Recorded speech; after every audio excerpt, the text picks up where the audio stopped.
Today's lesson is going to focus on the organic family called alcohols. Alcohols are very common. There's a lot of them that exist, and all of them have the exact same functional group. So the functional group that they have is something called a hydroxyl, and it looks like this. It is an oxygen and a hydrogen side by side, attached just like a branch would be onto your carbon parent, either chain or ring. So the general form of an alcohol is, we would say, ROH, and you're going to start to see us use these R groups more and more as we move through the rest of the lessons. And an R group just means that you have some amount of carbons, okay? It could be one carbon, it could be a ring structure, it could be, 10 carbons with branches. R just refers to any type of carbon group. So some examples of alcohols are methanol. Okay, so methanol is often used in, they call it wood alcohol. So sometimes you might have that in the garage to clean paintbrushes from oil-based paint. It is very toxic. If you consumed it in any way, you go blind immediately for whatever reason. And there's our OH group attached. Ethanol is most commonly known by people. This is the type of alcohol that is found in alcoholic beverages or produced through fermentation. So we already know ethan, right, refers to two carbons, and the AN is telling us there's single bonds. And then the OL suffix is telling us that it is an alcohol, which means we have a hydroxyl group somewhere. Here's 2-propanol. So again, propan is telling us we have 3 carbons double bonded. OL is telling us that we have a hydroxyl located on carbon 2. And this is commonly called isopropyl alcohol or rubbing alcohol. So there's 3 examples of alcohols that you would probably find around the house. Because alcohols contain an oxygen in their molecular structure, they are going to form a dipole around that oxygen. So here's an example of ethane, and we know that this is ethane. It's 2 carbons, it's single bonded. The only force of attraction that acts on neighboring ethane molecules are dispersion forces. And we know that these dispersion forces are very weak. They are short-lived. The electrons will move around, they'll clump up, and there'll be an attraction between one ethanol and a neighboring ethanol through these momentary dipoles that set up. Let's pretend there's some electrons that clump up there. They'll push other electrons away. Then on this space here, we'll get a positive charge. We get an attraction between those neighboring molecules that is, again, short-lived, not very strong. And if I wanted to separate 2 ethane molecules, I do not need a lot of energy. Look at that. Let's round to negative 90 degrees C. This is extremely cold. It's almost hard to believe that at negative 90 degrees C, there is enough energy to separate those molecules, but there is. You take basically the same structure, okay? Same number of carbons, same number of hydrogens, and then all we do is we add a little oxygen who has 2 pairs of electrons that are not bonded. And now what we know is that the difference in En between a carbon and an oxygen becomes 0.89, okay? And this is a polar bond. So right here, electrons are going to move towards the oxygen. And then you take a difference in En between O and H, and we get a value of 1.24, which tells us that the electrons are being pulled towards oxygen in that direction. We now have a stationary dipole that is always there, not short-lived like a dispersion force. And we take another ethanol molecule. I'm going to draw one right here. Okay, we know there's hydrogens there. We draw another dipole that's there all the time. And then these dipoles are going to start to attract each other. And it's a constant attraction. It's not short-lived like with a dispersion force. The minute you do this, look what happens to the boiling point. It goes up quite a bit, and you need now more energy to separate these molecules from each other. Any oxygen in an organic molecule creates a dipole, and you will get dipole-dipole attraction, which is much more significant than a dispersion force. Let's practice naming some alcohol molecules. So we'll take a look at the first molecule right over here. And what will happen is, sometimes you might have an alkane group, you might have an alkene in there.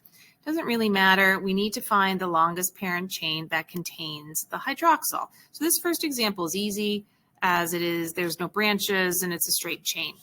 We're going to number the chain from the side closest to the hydroxyl. And note this, hydroxyl takes precedence over pi bonds.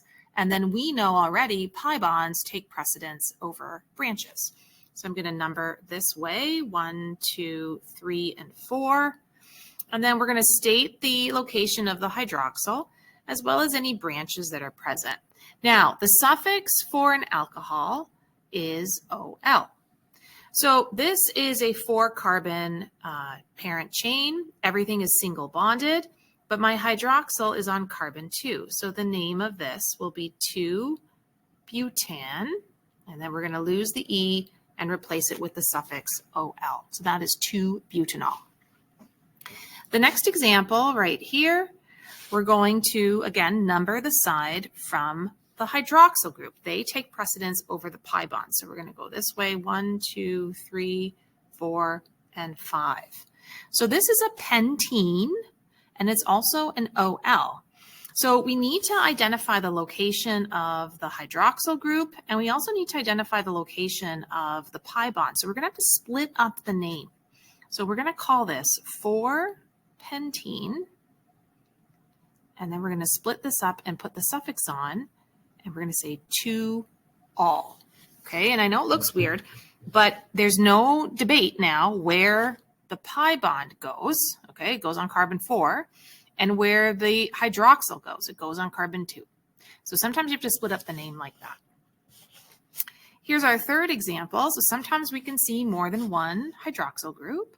So we're going to start numbering from the side closest to it. So this is carbon 1 right here, 2, 3, 4, and 5. Now we do have a branch, so we'll mention that we have a methyl on carbon 4, so 4-methyl.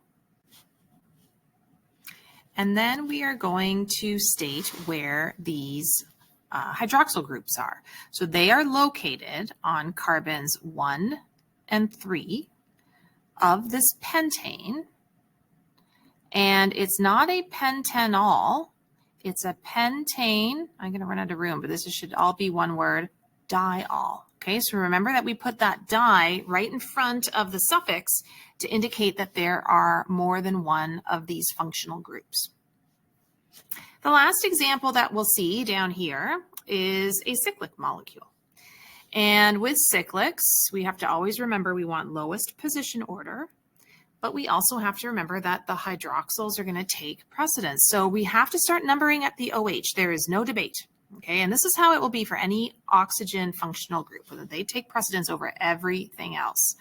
So this OH is going to be number 1, and then we want to number in a way that those branches go in the lowest position order. So it makes sense we're going to move to, or counterclockwise. So 2, 3, 4, 5, and 6. So we'll put our branches down first. I have an ethyl at carbon 4, 4-ethyl. I have a methyl at carbon 3, so 3-methyl. And then we have our cyclohexanol molecule. And the alcohol group is sitting at carbon 1. You can put in 1 cyclohexanol, but the 1 is actually optional simply because we have to have that OH group at carbon 1. We have to start numbering there. It's my advice to you that to leave the 1s in, okay, it's just better. You won't make mistakes then on the times where you are supposed to put the number in and you forget to. So I would just leave it in there. Alcohol can also be classified as primary, secondary, or tertiary. And this depends on the number of R groups that are attached to the central OH carbon. So if we look at a molecule that had a carbon and an oxygen, hydrogen, functional group like this, a hydroxyl. If this carbon was bonded to one other carbon or one other R group, and the remaining bonding sites were to hydrogens, this would be called a primary alcohol. And that's our symbol for primary. one with a little degree sign after. If that carbon bonded to the hydroxyl was also bonded to a second R group, so R groups on either side, and one hydrogen remaining, this is what we would call a secondary alcohol. And then if that carbon bonded to the hydroxyl was also bonded to 3 different carbon groups, we would call this a tertiary alcohol. And it's important to recognize these kinds of molecules because the way that they will react in oxidation reactions is very significant, and they're very different from each other. So you do need to know how to classify each of these alcohols. Let's take a look at some of the reactions that alcohols can be involved in. There's actually more than this, but these are the ones that we've seen already and that apply to alcohols. So here's an example of a hydration reaction. And we know that a hydration reaction is an example of an addition reaction, specifically with water. So with water, we have to remember that water behaves like HOH. This is very important for us to remember. And what will happen here is that you'll have an alkene set up, and our HOH is going to come like a magnet to the pi bond and get added in. It's going to break those pi electrons and get added in. Don't forget about Markovnikov's rule that states the rich gets richer. So we know in this alkane structure, I would have 2 hydrogens on the end of this carbon and only 1 hydrogen left over to maintain, again, those 4 bonds that carbon wants to make. So in a case like this, the rich is going to get richer. The hydrogen is going to get added where there's more hydrogens already. The OH will go where there's less. And when I draw this a little bit nicer, we're going to show that the hydrogen goes to carbon 1 and that the OH goes to carbon 2. And then here I am making, so again, I only have 4 carbons here, I am making 2-butanol. If I take 2-butanol and I combust it in my second reaction, remember that for a combustion reaction, you need to react it with oxygen gas. If we don't specify whether there's a lot of oxygen or not enough, to denote complete versus incomplete, you can just assume complete combustion. So with complete combustion, we know we would form CO2, which is a gas, and we know we would form water actually in the liquid state, and then there'd be so much heat released, they would evaporate off. But it's really hard for us to balance a chemical reaction like this when we have a line diagram for butanol. So what we'll do is we'll just convert this into C4H10 and then O. Okay, so you can count it up, but that would be the formula for 2-butanol.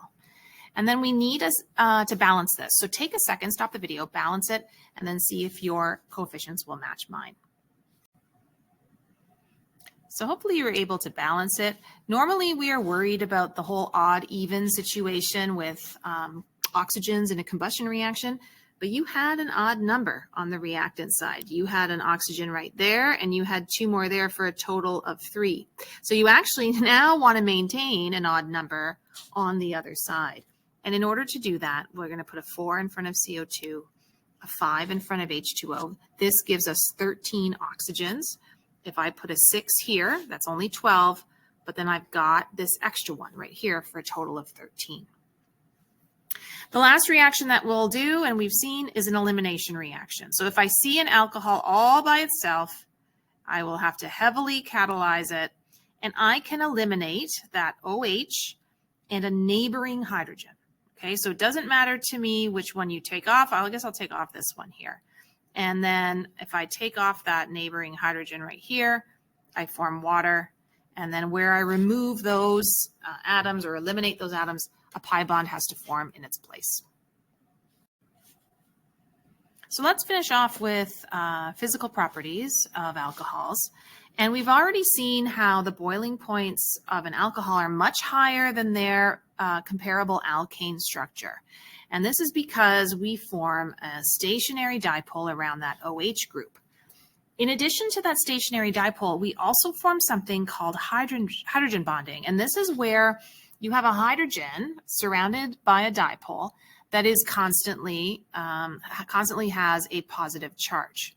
Okay, now you got lots of hydrogens in an organic molecule, but very few of them are actually in a polar bond to create a positive charge on them, but they do with a hydroxyl group. So again, remember that you'll have electrons moving in both directions, and then right here, this is your hydrogen, and he is slightly positive because of that polar bond to oxygen. This is where you set up your hydrogen bond right here, in addition to your overall dipole. And the same thing would happen here. So you just know you're going to have a negative end and a positive end, and that this hydrogen is also going to be slightly positive, which actually just reinforces the dipole. Okay, so hydrogen bonding is a pretty significant thing, and it just increases the boiling points or the attractions for molecules to themselves.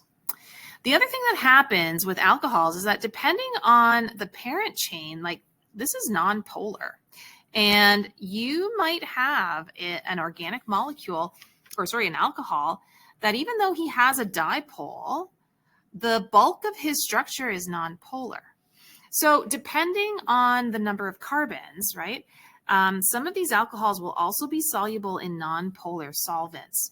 And typically we say that, 5 carbons or more in an alcohol molecule will start to make it more nonpolar than it will to be polar. Okay, so just be aware that, they all have a dipole, but if the nonpolar part is really, really big, then that's what the molecule will predominantly be.